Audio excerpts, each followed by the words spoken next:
On this 2014 to 2018 GMC Sierra 1500 with the 5.3 gas engine, P0335 is a crankshaft position sensor circuit code. In plain terms, the ECM may not be seeing the crank signal it expects. The truck may crank and not start, stall, stumble, or run poorly, and the broad fault areas can include the crank sensor circuit, connector and terminal condition, the 5-volt reference, signal, low reference, sensor installation, reluctor relationship, timing drive condition, or the control module side. Before getting deep, start with the basic system checks, then follow a structured diagnostic approach.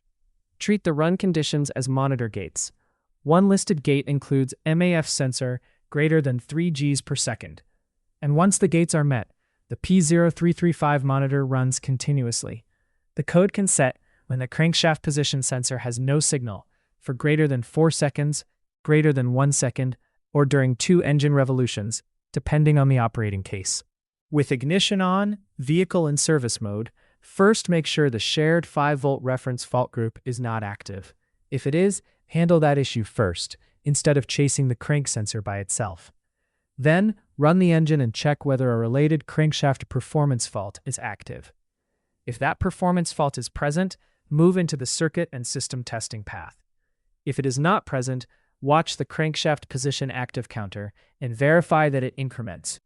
If the active counter does not increment, go to circuit and system testing. If it does increment, monitor the crankshaft position resync counter. It should stay at 0 counts, and the engine should not stumble or stall while you wiggle the harness and connector at the B26 crankshaft position sensor and at the K20 engine control module. If the counter goes greater than 0 counts, repair the wiring, terminals, or electrical connectors as needed. If it stays at 0 counts, reproduce the operating conditions or the captured conditions, and verify that P0335 does not reset. For circuit and system testing, turn the ignition and vehicle systems off. Then disconnect the electrical connector at the B26 crankshaft position sensor. Before doing continuity checks, remember that it may take up to 2 minutes for all vehicle systems to power down before an accurate ground or low reference circuit continuity test can be performed. Start with the low reference side. Test for less than 10 ohms between low reference circuit terminal 2B and ground. If that reading is 10 ohms or greater, disconnect the appropriate K20 engine control module connector and test the low reference circuit end to end. You want less than 2 ohms between terminal 2B at the component harness and the other end of the circuit at the control module harness. If it is 2 ohms or greater, repair the open or high resistance in that circuit.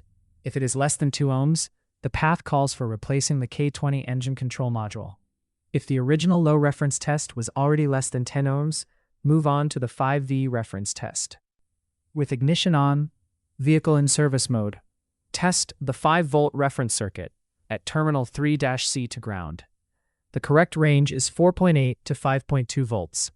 If it is less than 4.8 volts, turn the ignition and vehicle off, disconnect the appropriate K20 engine control module connector, and test for infinite resistance from 5-volt reference terminal 3-C at the component harness to ground. If resistance is less than infinite, repair the short to ground. If it is infinite, test that 5-volt reference circuit end to end and look for less than 2 ohms. If it is 2 ohms or greater, repair the open or high resistance. If it is less than 2 ohms, the path calls for replacing the K20 engine control module. If the 5-volt reference is greater than 5.2 volts, turn the ignition and vehicle off. Disconnect the appropriate K20 engine control module connector. Turn ignition on, vehicle in service mode, and test for less than 1 volt from terminal 3-C at the component harness to ground. If it is 1 volt or greater, repair the short to voltage. If it is less than 1 volt, the path calls for replacing the K20 engine control module. If the 5-volt reference is within 4.8 to 5.2 volts, continue to the signal circuit test.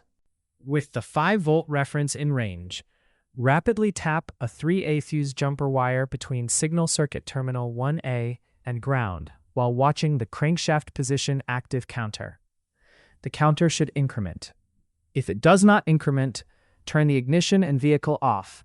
Disconnect the appropriate K20 engine control module connector. Turn ignition on, vehicle in service mode, and test for less than 1 volt between signal circuit terminal 1A at the component harness and ground. If it is 1 volt or greater, repair the short to voltage. If it is less than 1 volt, turn the ignition and vehicle off, and test for infinite resistance from that same signal circuit terminal to ground. If resistance is less than infinite, repair the short to ground. If it is infinite, test the signal circuit end to end. You want less than 2 ohms between terminal 1A at the component harness and the other end of the circuit at the control module harness. If it is 2 ohms or greater, repair the open or high resistance. If it is less than 2 ohms, the path calls for replacing the K20 engine control module. If the crankshaft position active counter does increment during the signal test, check that the related crankshaft performance fault is not active. If it is not active, the path moves to testing or replacing the B26 crankshaft position sensor. If that performance fault is active, do not jump straight to the sensor. Check for the listed mechanical and installation problems: crank sensor and reluctor play, debris between the components, air gap or installation problems, looseness, visible damage, worn or damaged camshaft or crankshaft sprockets, contaminated or dirty engine oil, and worn or damaged timing drive components or tensioners. If one of those conditions is found, repair or replace as necessary. If none are found, the path moves to testing or replacing the B26 crankshaft position sensor. After the repair is complete, keep verification separate from the testing path. Verify the repair and confirm the code stays gone under the proper operating conditions. The takeaway on P0335 is simple. Prove the low reference, 5-volt reference, and signal circuit first. Then let the counters and follow-up checks decide whether you are dealing with wiring, connector issues, the sensor, mechanical sync concerns, or the module side. For more diagnostic training, visit stepdiagnostics.com.